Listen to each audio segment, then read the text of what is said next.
Hi guys, so this is chapter 2 of my Great Granny Moo. Here we go. Prince Karim of Casablanca. It takes us quite a while to eat our dinner as it's steaming hot and we blow furiously to try and cool it down. It really is delicious and our cheeks are pink and rosy by the time we finish, full up and warm inside.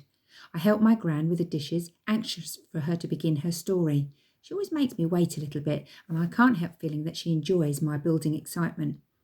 When we finish the washing up, we go back through to the lounge and curl up on the sofa, too full to move.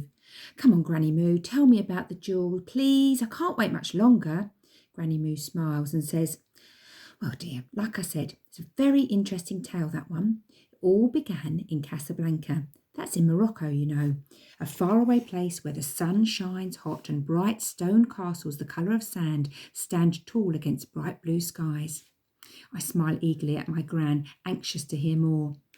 Well, there is a palace in Casablanca, a beautiful palace built of gleaming white stone with carved arched windows filled with bright blue and green coloured glass, huge wooden doorways locked by enormous gold keys, and towers as tall as skyscrapers topped by domes made of pure gold. Is it really as gorgeous as that, Granny? I ask. More gorgeous than you could possibly imagine, she smiles. Inside the palace there is a courtyard with a magnificent fountain that gushes with ice-cold lemonade. That's Prince Karim's favourite drink, you know, and you can drink from the fountain any time of day or night. How did you get there, Gran? I ask. That would be telling, she says, winking at me and tapping her nose secretively. Anyway, Prince Karim of Casablanca lives in this palace. They call it the Palace of 1,000 Jewels because there are 1,000 jewels sunk into the arches around every doorway. Prince Karim lives there with his beautiful wife, Princess Jasmina, and they sit on red velvet thrones painted with gold leaf and encrusted with another 1,000 jewels. You must be pretty rich then, I say. Richer than all of the kings in all of the world, she says. But I must say, I'm not that struck on him, if I'm honest. He's such a crybaby, always making a fuss about this and that. His lemonade's too bubbly, or his silk sheets are too slippery, or his ice lollies are too icy. That's crazy, I say. Ice lollies are supposed to be icy. I know, dear. I blame his parents, you know. No good can ever come of spoiling a child. Do you know, it took 10 men to carry his cake for his 5th birthday party, and when they cut it open, there was a silver bike inside. He stamped his feet and cried because he wanted a gold bike. Blimey, does sound a bit of a brat, I laugh. Exactly, dear. Now, where was I?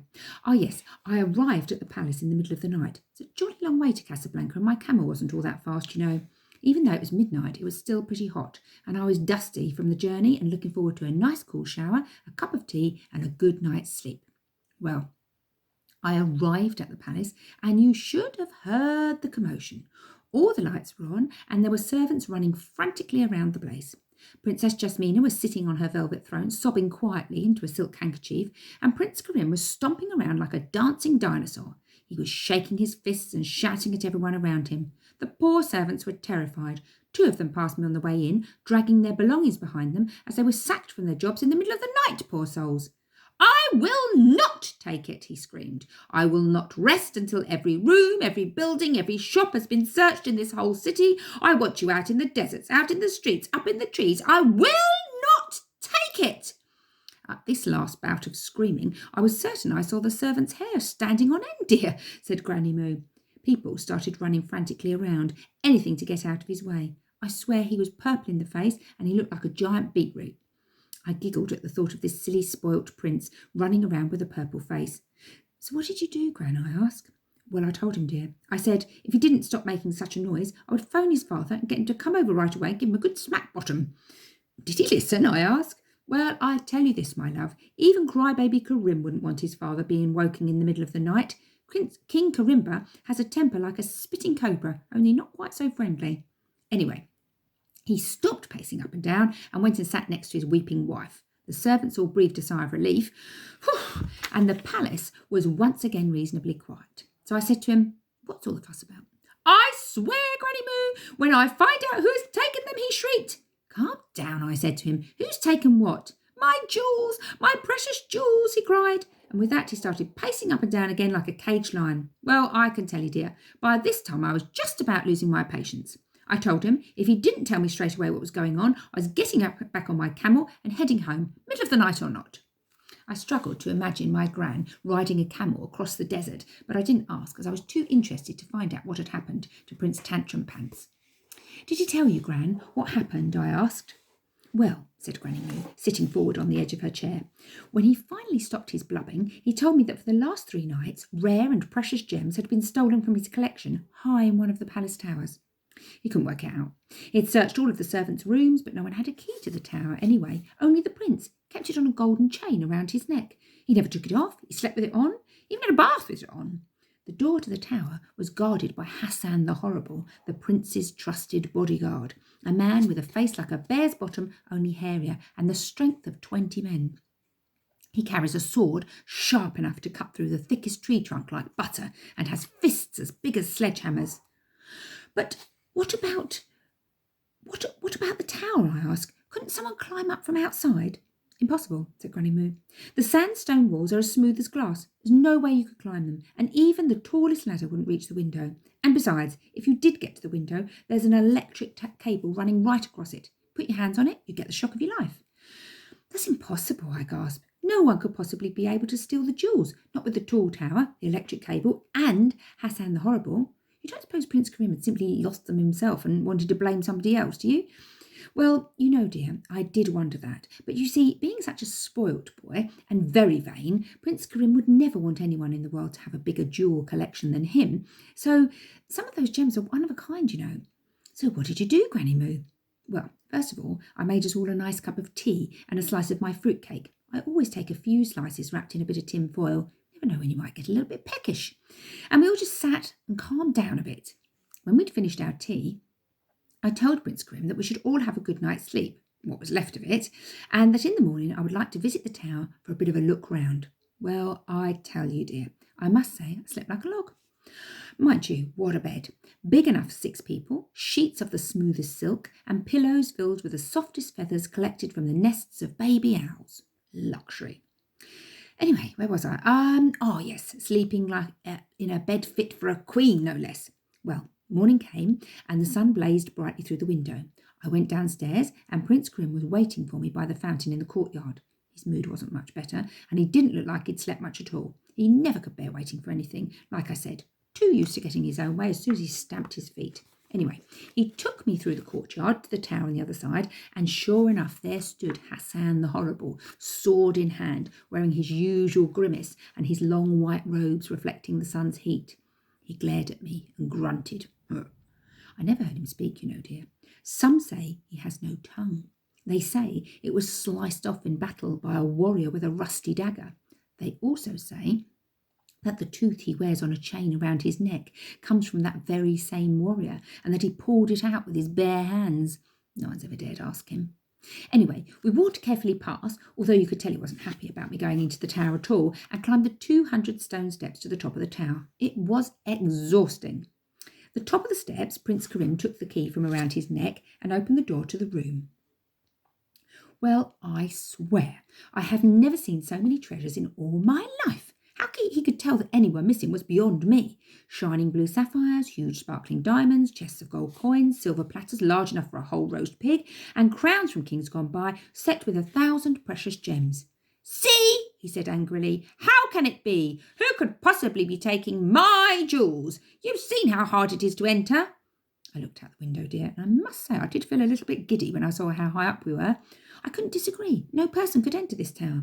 So what did you do, Granny? Who was taking the jewels? I asked eagerly. To be honest with you, I had little idea. Mind you, I wasn't too sure it would work out, you know. But I told Prince Grim that I would like to sleep in the tower tonight.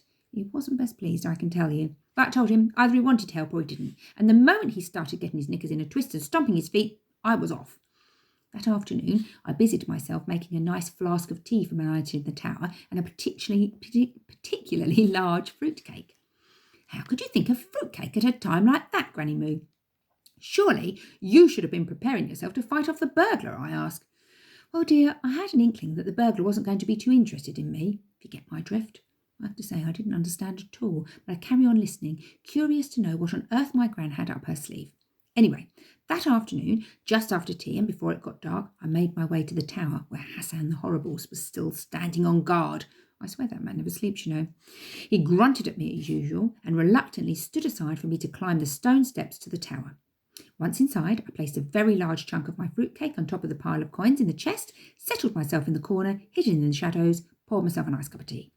I have to say, I was feeling a bit more confused than ever now, and I wasn't sure that my nan hadn't gone a bit nutty.